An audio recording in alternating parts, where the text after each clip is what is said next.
Good evening, good evening, good evening. Thank you for joining me for Freeform Fridays. Little twist. I still have some funny videos in the mix, but we do have to finish covering the stories we couldn't get to uh, this week because there's been so much going on in the news. Um, Yet again, we do have another update on the unfortunate shooting in Uvalde, Texas. This is coming from the Associated Press. Official, excuse me, girl told 911, send the police now as cops waited.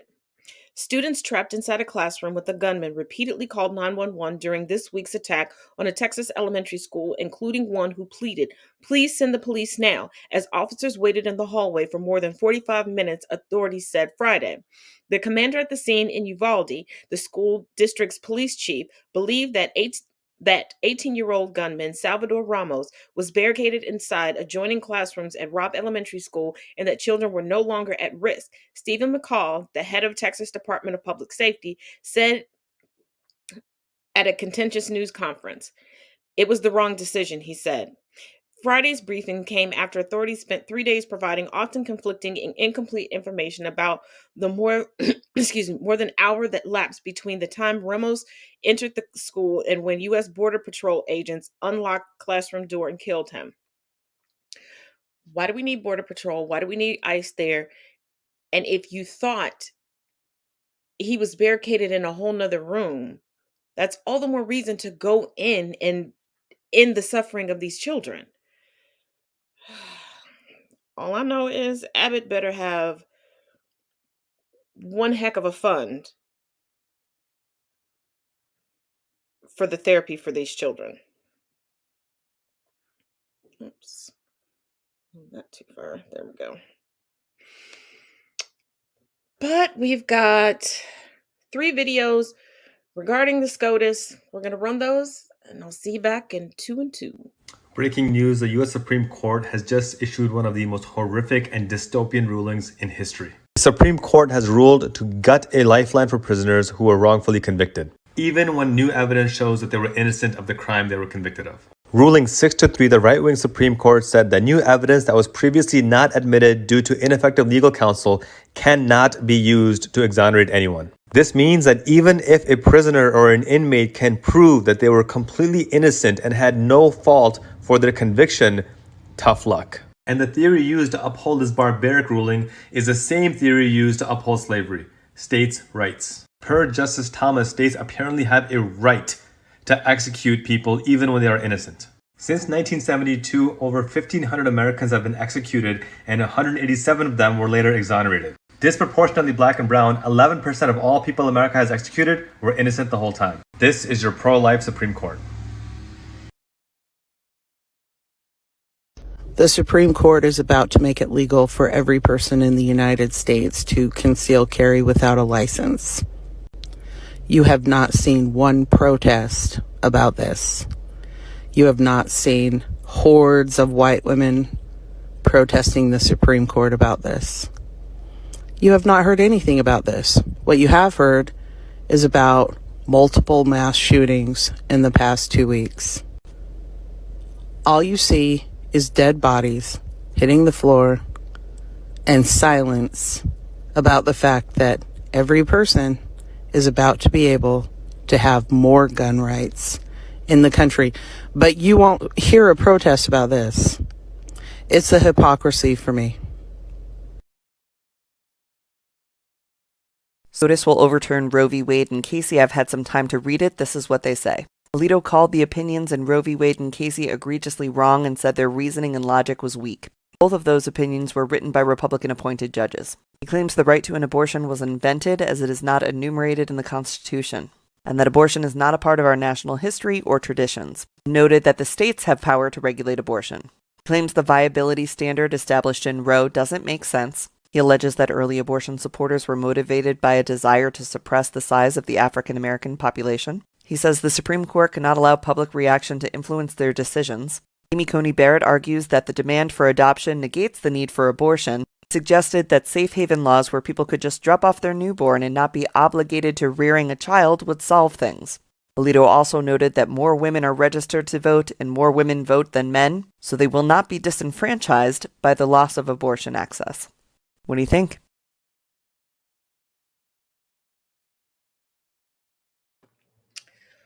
Well, if people want to stick true to the Constitution, we should have some seats on the Supreme Court open. Because if it's the latest added conservative Supreme Court justices that are currently seated that are stating this, then they lied during their congressional hearings. When they were being vetted, they lied. So it sounds like some impeachments are in order. It sounds like some people need to be sat down.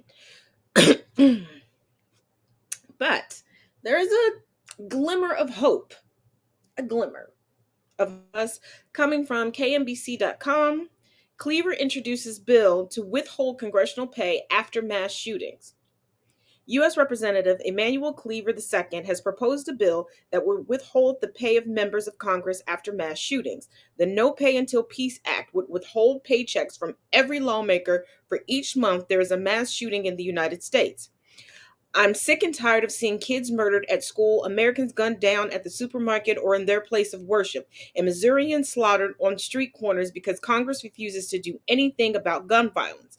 The time for thoughts and prayers has come and gone. Now is the time for concrete action, Cleaver said in a news release. Cleaver said that if lawmakers aren't going to do their jobs to protect the American people, then they ought not receive any compensation. And I must say, I do agree with this. Some people may say, oh, that's extreme. No, it's not. Because if you fail at your job, heck, even cops, administrative leave with pay, administrative leave without pay. Don't pay them and put them on administrative leave and take away their voting powers at that point. And when we dwindle it down, if we finally get the numbers to get it passed, we get the numbers to get it passed. Bada bing, bada boom.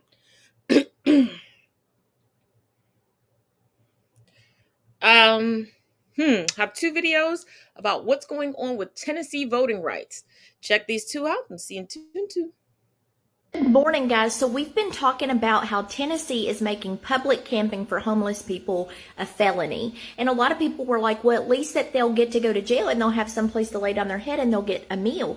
But what you guys don't understand is if these homeless people get this felony charge, once they get out, they're not going to be able to find a job. They're not going to be able to find housing. They're not going to be able to go stay in a homeless shelter because they will then be a felon. So I don't think that you guys are thinking long term in this at all. Yes, it will give them a place to stay. It will give the government free slaves for 6 years while the homeless people are in jail. But once those homeless people get out, they will never be able to rebuild their lives because then they will be homeless felons. Do you guys get that? This map right here shows that people in Tennessee can lose their right to vote for the rest of their lives if they commit a felony. Hope this helps.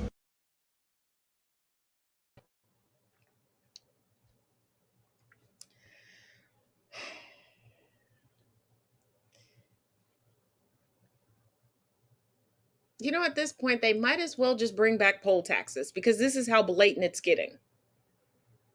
You're going to criminalize and disenfranchise people while claiming to be patriots, while pushing down people's throats what their God-given rights are.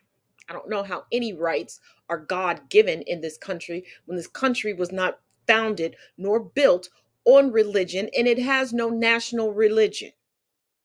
The vast majority of the founding fathers were religious on paper and paper only.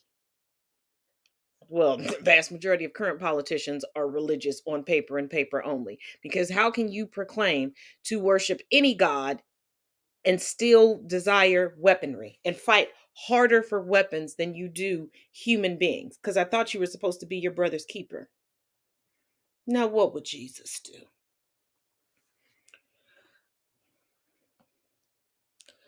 But we have yet another little nugget, little glimmer of hope coming from thehill.com. O'Rourke to attend protest outside Houston NRA conference. Democratic Texas gubernatorial candidate Beto O'Rourke on Friday will attend a rally outside the National Rifle Association's annual summit in Houston alongside several organizations following the deadly school shooting in Uvalde, Texas earlier this week. O'Rourke and the organizations aim to hold the NRA and the politicians they purchased accountable, according to an event page posted by his campaign.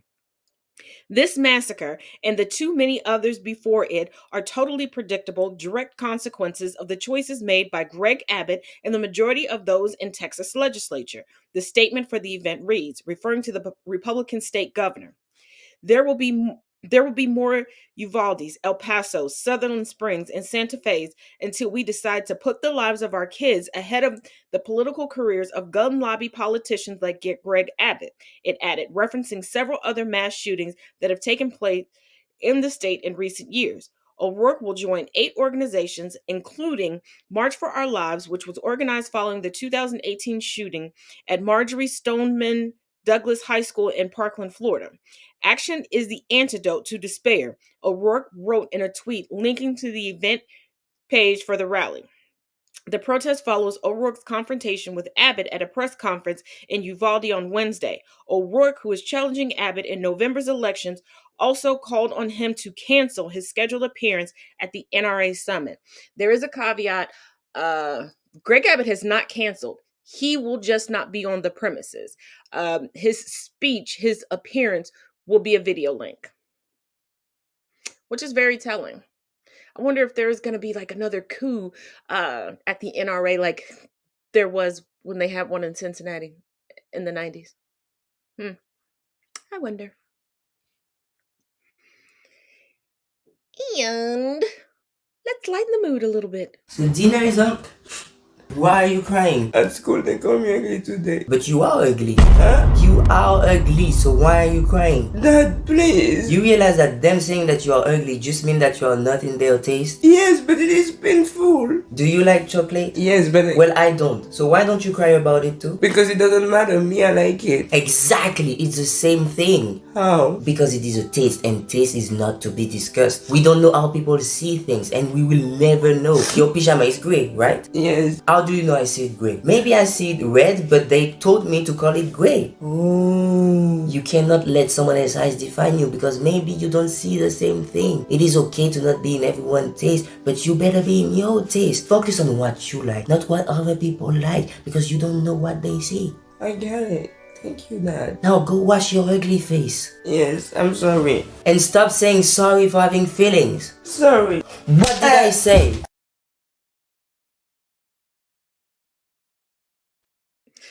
Very, very true lesson. Delivered hilariously, but very, very true lesson. Always, always, always keep that in mind. Let's see. Coming from the Washington Post. You may have heard about this, you may not, but trigger warning.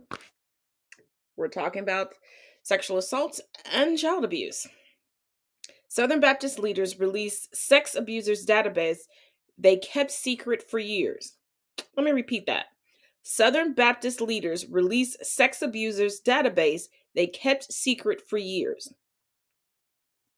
Southern Baptist leaders on Thursday evening released a list of alleged church-related sexual abuse offenders that denomination heads had kept secret for more than a decade. The executive committee for the Southern Baptist Convention said earlier this week it would publish the names after it issued a third-party investigation that suggested a widespread cover-up by top leaders who ignored and even vilified people who came forward with stories of abuse. The database, which the SBC attorney said includes people who have been criminally convicted of abuse and those who have confessed to abuse, is expected to show what top leaders knew behind the scenes while telling Southern Baptists they could not create a list of accused abusers because the denomination is not hierarchical and churches operate independently from one another. But you have the SBC, so you okay. A description at the top of the document reads, "This is a fluid working document. It consists of more than 600 entries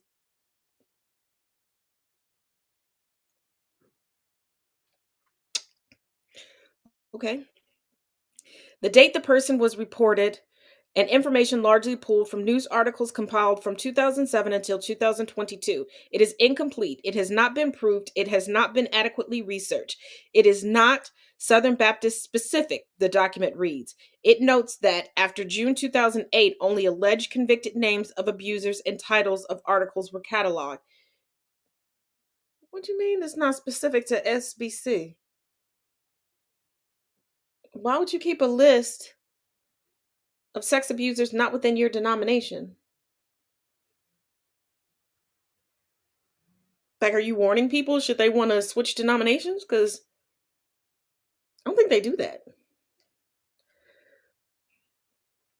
The release of the database comes 15 years after Krista Brown began sounding the alarm that Southern Baptists needed to keep such a list to prevent abusers from transferring from church to church. She first told SBC leaders in 2004 that she had been abused by a youth pastor who went on to serve in other other Southern Baptist churches in multiple states. But the report published Sunday by the SBC said she was met with hostility when she suggested the idea in 2007. Brown, 68, was emotional Thursday when she learned that the man she alleges abused her was listed in the database, an official acknowledgement by SBC. This means so much to us survivors, she said. It's a reflection of how cruel it was to stonewall any kind of validation for decades. For survivors to heal, this kind of validation is acknowledgement of the truth of the horror of what was done to us. Just so you know, this database is 205 pages, not 205 names. 205 pages, I believe.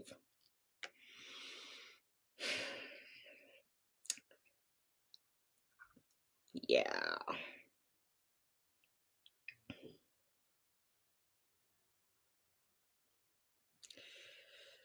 But since we're talking about bad people, let's continue to talk about bad people. Here's part 9. Wow. Let's get into it. First up, we have Marjorie Taylor Greene.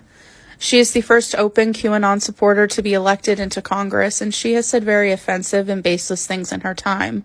She has advanced baseless claims about voter fraud in the 2020 election.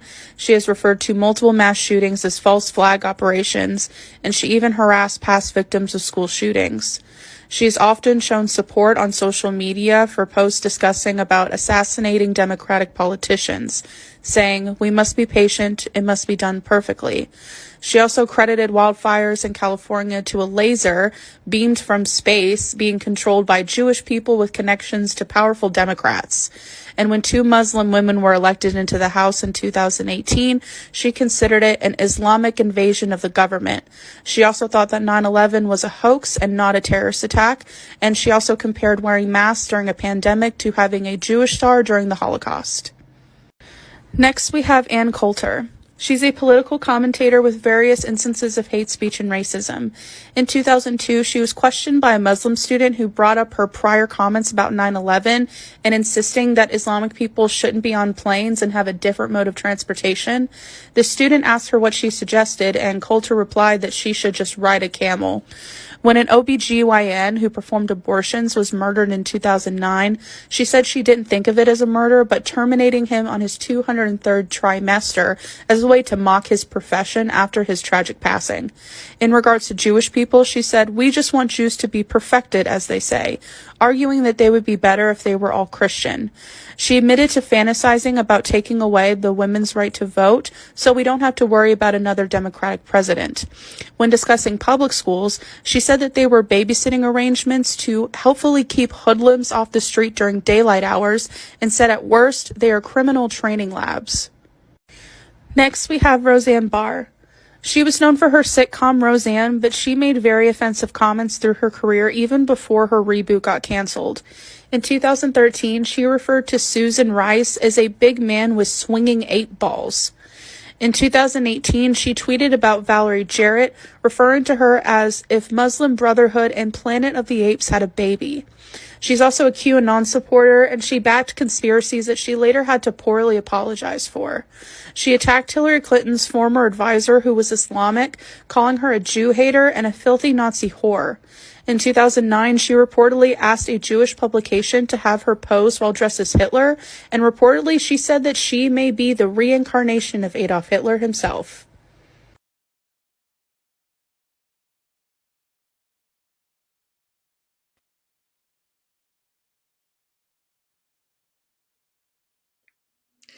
This is what indoctrination and white supremacy gets you. This is what it gets you. Okay. And it appears, coming from Vanity Fair, the NRA is pouring millions into blocking gun violence prevention. And before you go, duh, take a look at this. Sit back, relax. I'm going to let you know exactly how much money the NRA is putting into the pockets of Republican senators. Let us start with the small fish. Believe it or not, Mitch McConnell's towards the bottom of the list with roughly $1 million. Not far behind is Ron Johnson, Marsha Blackburn, and Josh Hawley with roughly about $1.3 to $1.2 million from the NRA in contributions. Moving on up to Pat Roberts of Kansas, as well as Tom Cotton of Arkansas. Tom Cotton took in $1.9 million from the NRA. Remember last week, Senator Bill Cassidy said, well, our Louisiana maternal mortality rate isn't too bad if you don't count the black women, right? Yeah, well, he took in $2.8 million from the NRA, next to Todd Young in Indiana with another $2.8 million from the NRA. Rob Portman of Ohio, $3 million. Jody Ernst, shocker, $3.1 million, really? And my favorite fucking Bible quoting bag of dicks, Marco Rubio, took in $3 million from the NRA. Which makes me wonder how much of that was Russian money that Maria Butina funneled in there to begin with. But wait, there's more. Oh, look, Roy Blunt and Tom Tillis. $4.4 and $4.5 million of NRA money. Makes you wonder why they don't want to prevent these kids from being slaughtered in their schools. It's almost as if somebody's paying them. Moving on up to Senator Richard Burr of North Carolina, who took in $6.9 million of NRA money. Drum roll, please. Are you guys ready to see who took in the most money from the NRA? Because I genuinely was surprised. None other than Utah's own Mitt Romney. Mr. Mormon took in $13.6 million. $13.6 million of NRA money. Do you want to know why there's no gun control after there was already previously an assault weapons ban in America? The NRA. HBO Max has a wonderful documentary right now on what the NRA has been doing and how we got to this point. It's called The Price of Freedom, and I think everybody should watch it. And I think our next goal is to bankrupt the NRA. My children's lives are worth more than their lobbying.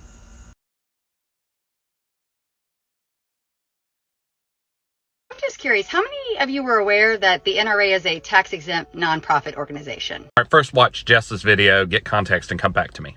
Back? Okay, let's talk about why the NRA is a social welfare organization. This dates back to their founding in 1871 in New York. They were originally founded as a gun club that wanted to make soldiers into better marksmen, but they also wanted to make sure that people could handle guns safely. They focused mostly on hunting rights and on gun safety practices and best practices for using a gun and keeping them safe and keeping children safe, that kind of thing. They also heavily supported common sense gun laws. Things like the 1934 Firearms Act, and then later, after President Kennedy was assassinated, they said that there's no reason that any reasonable, sane American would support the purchasing of guns across state lines that would lead to the assassination of a president. But in 1977, following the revolt in Cincinnati, the priorities of the NRA changed. And so the question is, are they still a social welfare organization. TikTok. Maybe we should investigate that.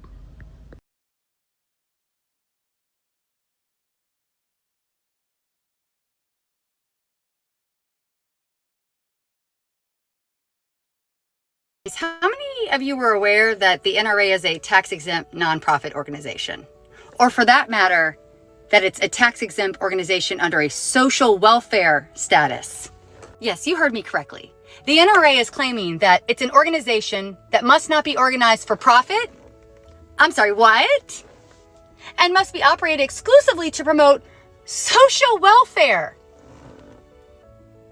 Where? Yeah, the only social welfare they're promoting is when their guns kill people and perhaps put them in a financial burden for either A, losing a breadwinner in the family, or B, burying your children. These people might go on social welfare. Is that the promotion they're talking about? To be clear, it also states to be operated exclusively to promote social welfare. An organization must operate primarily to further the common good and general welfare of the people of the community, such as by bringing about civic betterment and social improvements. Is this a fucking joke? Listen, I do not advocate for violence. I don't. But here's what I'm going to advocate for this event. I'm going to advocate that if you have the capability of getting to this event in Texas tomorrow, get there and make sure all of these fuckers and the NRA know we're done. We're done. I don't know. We have to go to the streets. Like, I don't know what else to say. We've been advocating against guns and for gun reform for fucking decades. Since Columbine, since Sandy Hook, since Virginia Tech. And yet we still maintain the most death by gun violence than any nation by a long shot, by a lot. I'm really fucking tired of people like Ted Cruz and Abbott and all these fucking GOPs that use the Second Amendment as a weapon when it clearly states well-regulated. Nothing is fucking well-regulated.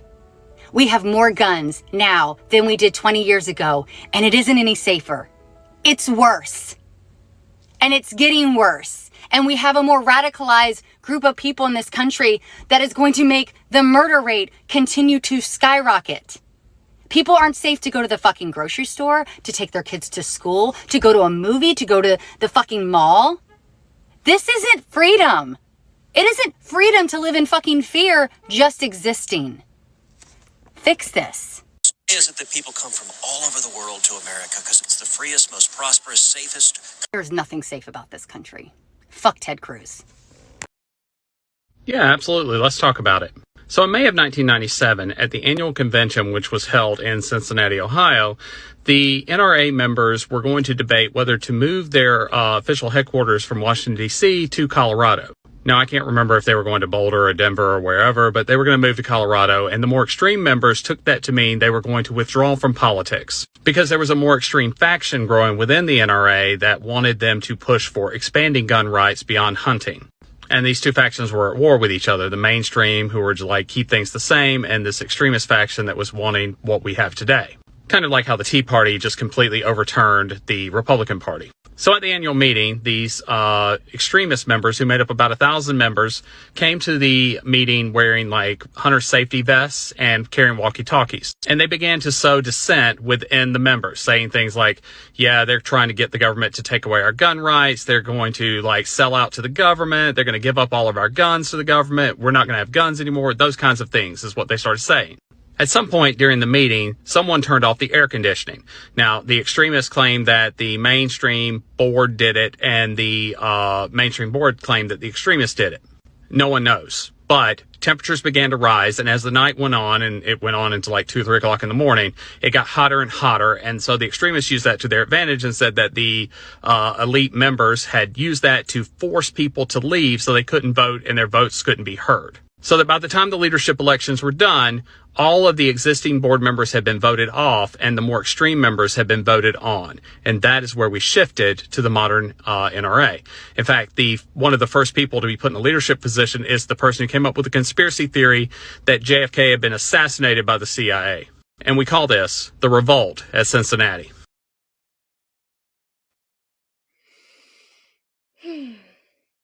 Now you know. But in all fairness, since the GOP, and especially the NRA, because this quote did come from an NRA conference, a good guy. The answer to a bad guy with a gun is a good guy with a gun. So I guess, in all fairness, I do owe you this story because there was an instance of a good, woman with a gun. Coming from abcnews.go.com, excuse me, police, woman killed man who fired rifle into party crowd. A woman in West Virginia fatally shot a man who began firing an AR-15, isn't it always an AR-15, style rifle into a crowd of people that had gathered for a party, authorities said. Dennis Butler, 37, was killed Wednesday night after he pulled out the rifle and began shooting at dozens of people attending the birthday graduation party outside an apartment complex in the city of Charleston, police said in a statement. They say they buy AR-15s to protect their homes and for hunting, which I still don't understand the whole hunting thing. But the only thing they're hunting are human beings. Maybe stop selling them in body armor. I don't know. Just a thought. The woman who was attending the party drew a pistol and fired, killing Butler, the statement said. No one at the party was injured. Thank goodness. Instead of running from the threat, she engaged with the threat and saved several lives last night. Chief of Detective Tony Hazlitt told news outlets Thursday. Butler was at the apartment complex earlier in the evening in a vehicle and had been warned to slow down because children were playing, police said. They said he left but returned later, parked in front of the complex, and began firing. But I thought we women were the emotional ones. You got that butt hurt after being told to slow down so you don't hit a kid? Whew, men and their murderous fantasies. After fatally shooting Butler, the woman waited along with several witnesses for police to arrive, and all have cooperated with the investigation, authorities said. Hazlitt said no charges would be filed against the woman. But ayo, go girl, boss energy. So, gonna run, excuse me, this month's ad. Like I said, do be on the lookout for next month's ad for Juneteenth and for Pride. New merchandise. Some previous designs have been updated, and some of the previous designs have new merch added to those design lines as well. And some designs just got a little tweak to make them just a little bit better. And as always, there will be a sale. See you in 2 and 2.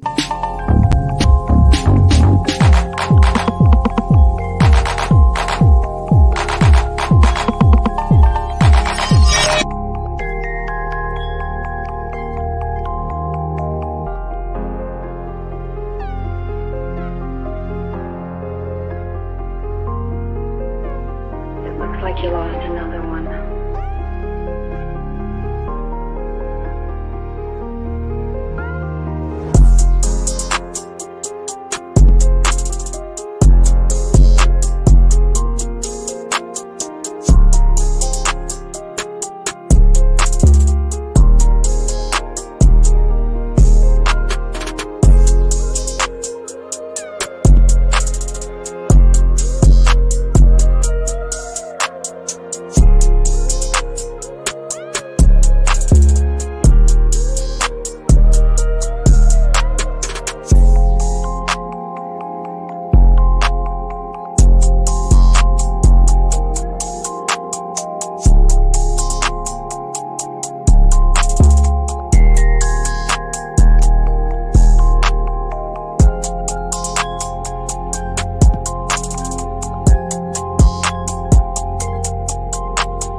President Biden called Rupert Murdoch the most dangerous man in the world, and of course it's absolutely true. Fox is a widely available, well-funded propaganda engine, and those can do tremendous harm. We've seen propaganda lead to genocide in Russia, and we see our own version of propaganda here leading to division, death, and chaos. So how do we stop Fox News? Well, targeting their advertisers only goes so far because they only make 34% of their income from them. The other 66% comes from carriage fees, the $2 a month that everybody who has cable or satellite TV is paying to Fox News whether they watch it or not. I just found out today that only 14% of people who subscribe to cable actually watch Fox. In other words, 86% of the people paying carriage fees for Fox are not watching it. So when you do all the math, that means that 58% of their total revenue comes from people who don't watch them. You non-viewers are sitting on a lot of power. Use it. For one thing, if you have Spectrum and 8 million Americans do, you have the option to get rid of Fox in your package. Not on Spectrum? Cancel your cable plan until they make it possible to make Fox optional. After all, we're in a war of information. The least we can do is not fund the enemy.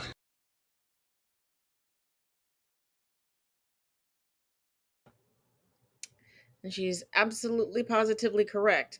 And it's because of the carriage fees and the profits that they're getting from that, it gives the false narrative that Fox News is so popular and has all these viewers and most of the country is paying attention to that. No. But if we're going to keep talking about kooky kooks, coming from the businessinsider.com, Dr. Oz slams effort to legalize marijuana, claiming it will make people not want to work. And yet he continues to call himself a doctor. Pennsylvania Senate candidate Dr. Mehmet Oz voiced his opposition to legalizing recreational marijuana in the state, claiming that it will make people lose motivation to go to work. Crappy wages, shitty bosses, horrible conditions, the general public, that's making people lose motivation to go to work. There are not enough Pennsylvanians to work in Pennsylvania, so giving them pot so they stay home is not, I don't think, an ideal move, he told Newsmax host Greg Kelly in an on-camera interview. Of course he was on Newsmax. Of course. You know what? A little marijuana might get them through the day. I'm just saying. It's not completely clear how Oz came to this conclusion, as the unemployment rate in Pennsylvania is 4.9% in March, per the state's latest figures. Oz also warned against fostering an emotional addiction to marijuana. Oh my goodness.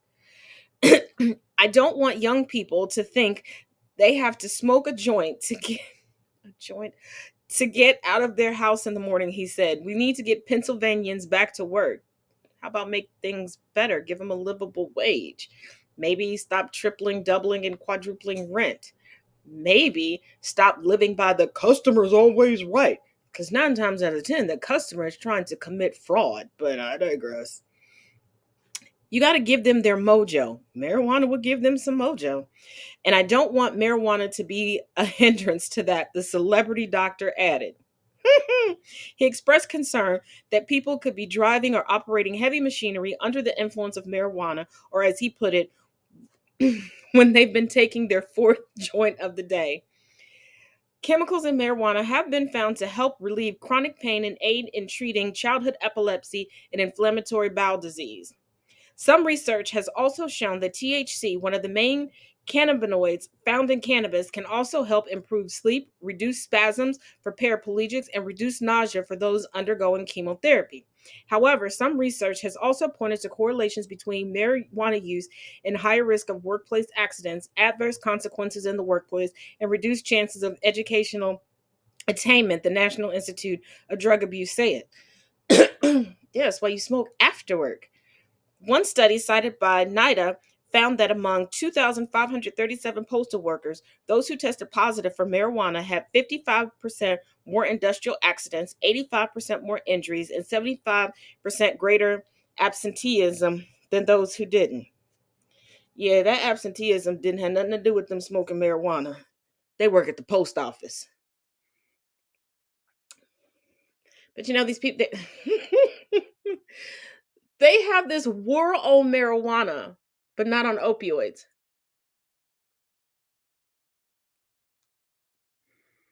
Their answer to opioid addiction is clean needles.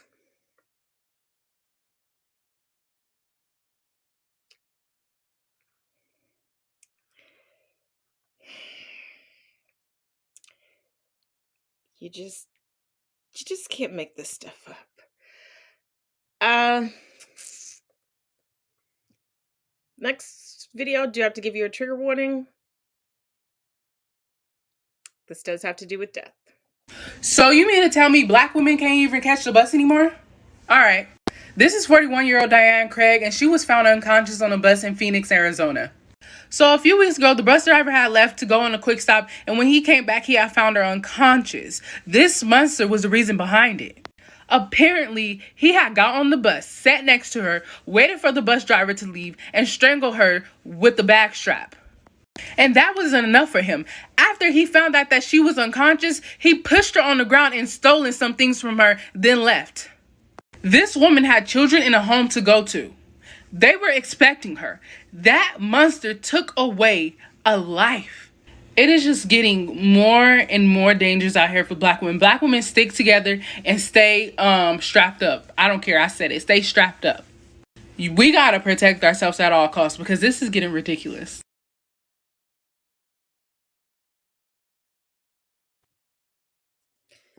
This is why when black people, especially black women, tell you to listen to us regarding our lived experiences and why we have the fears and why we have our guards up the way that we do. We're not even safe in our own homes. Tatiana and Brianna taught us that. We can't go to the grocery store. We can't go for a walk. We can't go to the post office. We can't go to the corner store. We can't ride a bus. We can't get an Uber or a Lyft. We can't drive in our own cars. Don't get sick. Don't need medical attention.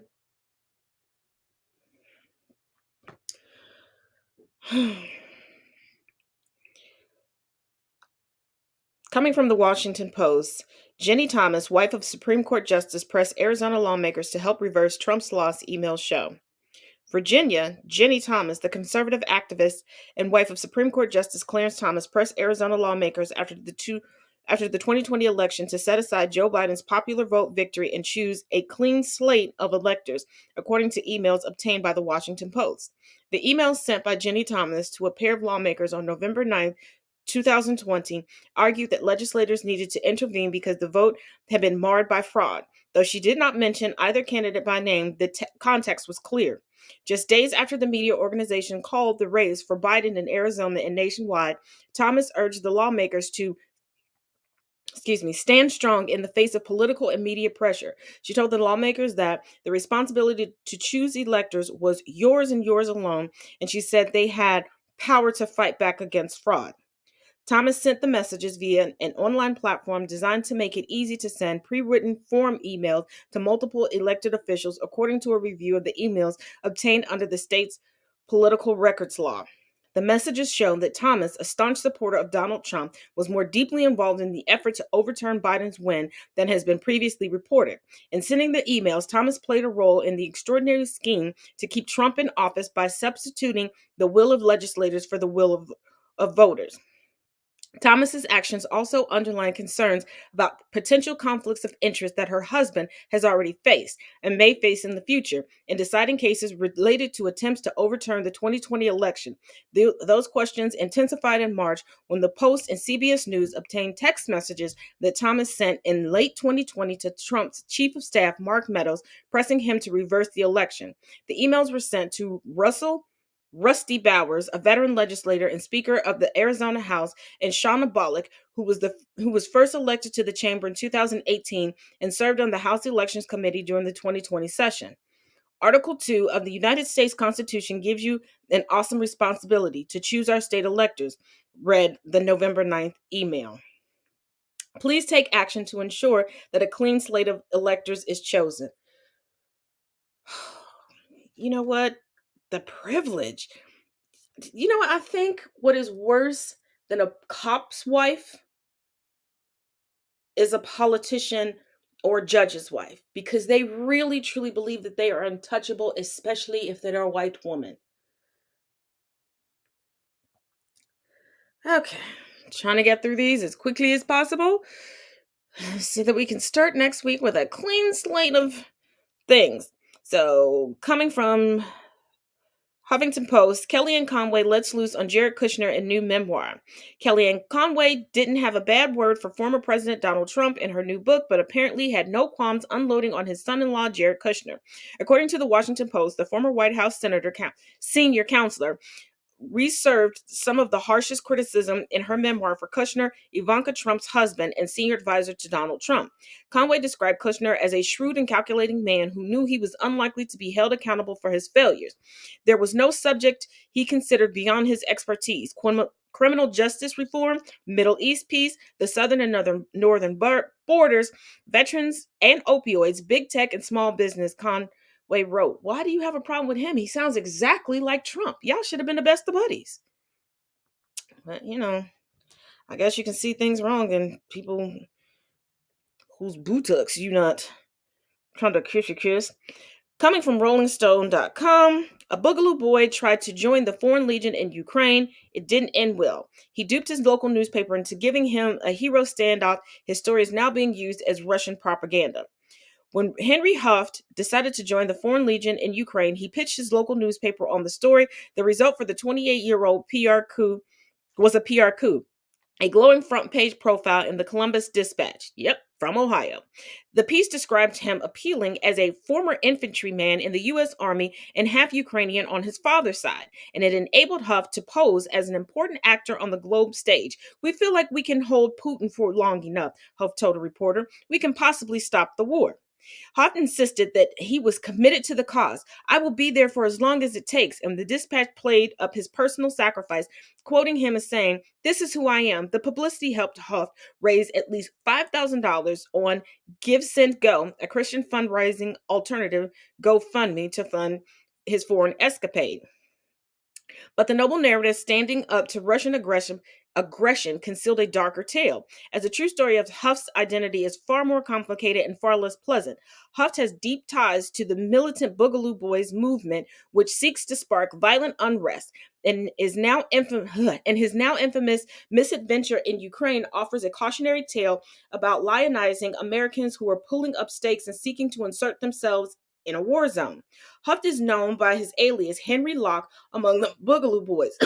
Excuse me, a loosely organized, heavily armed revolutionary movement that expresses its violent aims through an ironic filter. The name derives from the oft-memed 1980s breakdancing movie sequel, Breaking to Electric Boogaloo.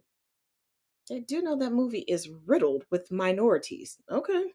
According to the Justice Department, the term Boogaloo itself references an impending second civil war in the United States and associated with violent uprisings against the government. Just a cliff note, the middle of this article. The newspaper had already interviewed him at a protest as a Boogaloo boy, as Henry Locke, but they didn't make the connections. And when they did their little preliminary background check, they did not pull up his alias of Henry Locke. So, Huff's claims are already being circulated as propaganda. Because he, on TikTok, stated, and I quote, "We had to get the fuck out of there," Huff says in the video. "People need to stop fucking coming here. It's a trap, and they're not letting you leave." Huff's claims are already being circulated as propaganda for the Russian side. A prominent extremist researcher has tracked this video across forums on Telegram and the Russian social media platform VK that use Huff's claims to mock foreign fighters in Ukraine. His video has been blasted as disinformation by one erstwhile brother in arms who called the video 100% completely false and the product of Huff's bitterness at failing a vetting process to join the fight. He since pulled the TikTok videos and account down. I guess they're ready to fight till it's time to fight.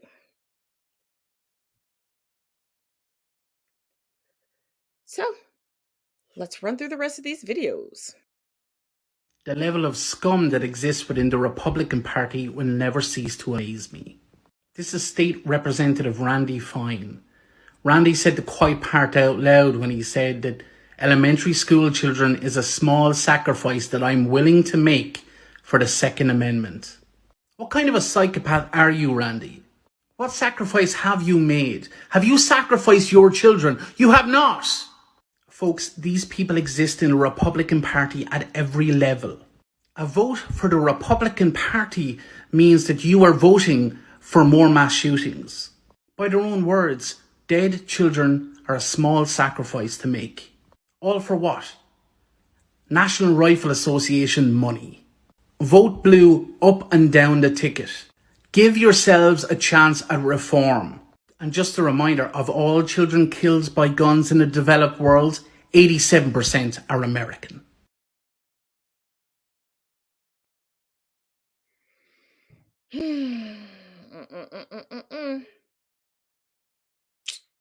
And here's something to release a bit of the tension. I'm gonna get something to drink. You want something? Oh yeah, let me get one of them frosted glacier Gatorades. Alright.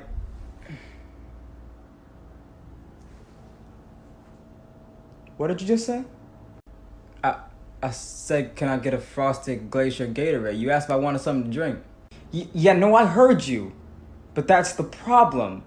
Why did you call it by the flavor? Well, what else am I supposed to call it?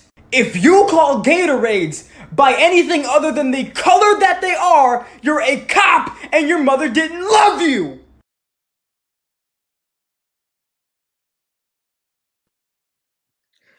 He's kind of right, though.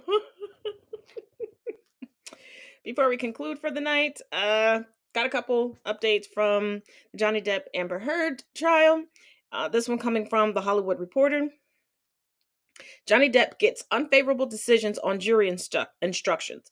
Jurors in the defamation trial between Johnny Depp and Amber Heard will not consider whether Adam Waldman, Depp's former attorney, who was kicked off the case, had free speech protections when he allegedly made defamatory statements against Heard. In a key ruling on jury instructions, the judge overseeing the case sided with Heard's lawyers Thursday that Waldman does not qualify for privilege, a defense from defamation, because his statements were not in response to anything Heard said or wrote. Other than Heard, Depp, Waldman is the central figure of the trial. Heard has claimed that Depp, through Waldman, defamed Heard by calling her abuse accusations a hoax. Ben Rottenberg, representing Heard, said of Waldman that it cannot be the case that defending yourself through judicial immune statements in a lawsuit entitles someone to go out and say whatever they want to avail themselves to privilege. But that's not the only update that we have. Oops. Good grief. From TheWrap.com, Johnny Depp lawyer shreds Amber Heard in closing statement, a deeply troubled person. Johnny Depp's legal team began wrapping its case Friday with closing statements delivered by attorney Camille Vasquez, who distilled weeks of testimony into a blistering attack on the credibility of defendant Amber Heard. Vasquez noted that the trial's conclusion was happening exactly 6 years to the day since Heard showed up at a court to file a restraining order against Depp, a dark bruise shading one side of her face, and in doing so ruined Depp's life by falsely telling the world that he's an abuser. The scene was set up. The now viral lawyer said she tipped off the paparazzi knowing they would be waiting. What the paparazzi did not know was the dark mark on Heard's face appeared 6 days after she last saw Mr. Depp. The world only saw what she wanted them to see. Which is true. But as always, you gotta see just how evil Amber Heard is, even today. Associated with success, today his name is associated with a lie, a false statement uttered by the defendant Amber Heard. It's a case about how devastating words can be when they are false. Under the law, a person who makes a false statement about someone else can be held responsible. That's because words matter. Specifically, the words that she used in an op-ed published in the Washington Post in December 2018. And the op-ed was published, and this is no accident, the evidence will show, no one had ever in 5 decades accused Johnny Depp of being violent with a woman. And no one had even suggested ever that he was capable of something like this. By choosing to lie about her husband for her own personal benefit, Amber Heard forever changed Mr. Depp's life. Artist whose name was...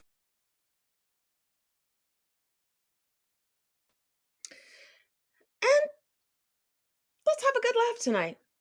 I think you all will enjoy this one. Trump, 2024. I done knew he'd be back. Trump, 20,204. Oh, I didn't think he'd be back that late. The sign says what the sign says. He's gonna come back in 20,000 years and he's gonna keep America great. Again. I got it, Rick. He's coming back because of the aliens. Cover my steaming crawdads. I think you're right, Clint. He's coming back to build the wall and to keep America great. Again. Right, again. Oh, see, can you see by the dozens?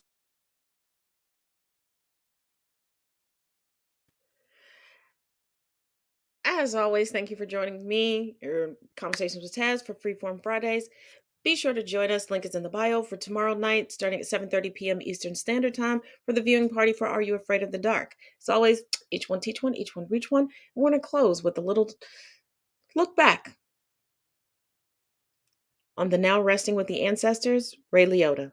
Until next time. You and Jennifer Lopez have become like the perfect duo. What do you call her? Jennifer, J-Lo, Jenny from the Block? Yeah, No, just Jennifer. Okay. You just call her Jennifer? Well, like I've worked with rappers, and I'm not gonna like work with LL Cool J. I'm not gonna hey LL. It's just. What do you call? Well, okay, wait. What do you call him? Ladies love Cool J. No, Todd. Todd? Todd. I think that's what his name was. Same thing with Busta Rhymes. What do you call him? No, I'm not Busta. I'm gonna be honest with you right now. My entire world has been blown right now. My mind. Your name's Ray, right? Just want to make sure. Ray Lowe. Ray Lowe. Ray Lowe.